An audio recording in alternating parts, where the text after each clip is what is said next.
বৃদ্ধাঙ্গদেহীর উদ্যোগে সুবিধা বঞ্চিত শিক্ষার্থীদের মাঝে স্কুল ব্যাগ বিতরণ। যশোরের অভয়নগরে সুবিধা বঞ্চিত শিশু শিক্ষার্থীদের মাঝে স্কুল ব্যাগ বিতরণ করা হয়েছে। আজ শুক্রবার নোয়াপাড়া কালীবাড়ি কেন্দ্রীয় পূজা মন্দির প্রাঙ্গণে অভয়নগর ব্লাড ব্যাংক, শ্রী শ্রী বাবা লোকনাথ সংঘ ও একবেলা আহারের সহযোগিতায় বৃদ্ধাঙ্গদেহী এ কর্মসূচির আয়োজন করে। অনুষ্ঠানের সার্বিক আয়োজন করেন সনাতন বিদ্যার্থী সংসদ অভয়নগর শাখা। অনুষ্ঠানে শ্রী বিকাশ রায়ের সভাপতিত্বে ও শ্রী সৌরভ অধিকারীর সঞ্চালনায় প্রধান অতিথি হিসেবে বক্তব্য রাখেন আশরাফ হোসেন প্রিন্স। বিবেকদার ওখানে খাতা ছিল, তখন তো আর অনলাইন ছিল না।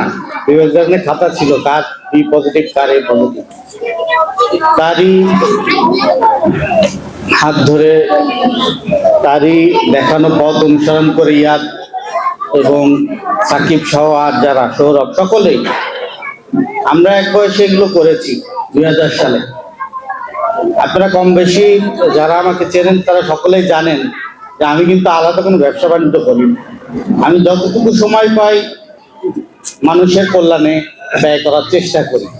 বিশেষ অতিথি হিসাবে উপস্থিত ছিলেন শ্রী বিদ্যুৎ দে, সনাতন বিদ্যার্থী সংসদ যশোর জেলা শাখা, লিপি ব্যানার্জি সহকারী শিক্ষক, হাটগাছা সরকারি প্রাথমিক বিদ্যালয়, আসমা নাসির, কিশোর কুমার সরকার, সত্যজিৎ মজুমদার, অভয়নগর ব্লাড ব্যাংকের প্রতিষ্ঠাতা সৈয়দ ইমতিয়াজ ইয়াদ এবং তন্ময় ঘোষ।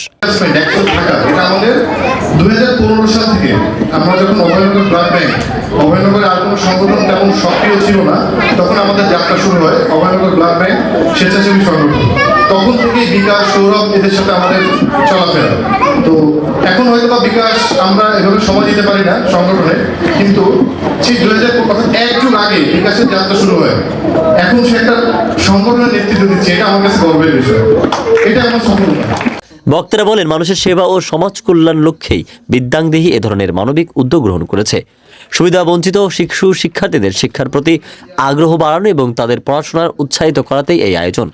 অনুষ্ঠান শেষে মানবিক ও সামাজিক কর্মকাণ্ডে ধারাবাহিক সহযোগিতায় স্বীকৃতি হিসেবে অভয়নগর ব্লাড ব্যাংক স্বেচ্ছাসেবী সংগঠনকে সম্মাননা স্মারক প্রদান করা হয়। শেখ আলী আকবর, গাংচিল টিভি ডেস্ক রিপোর্ট।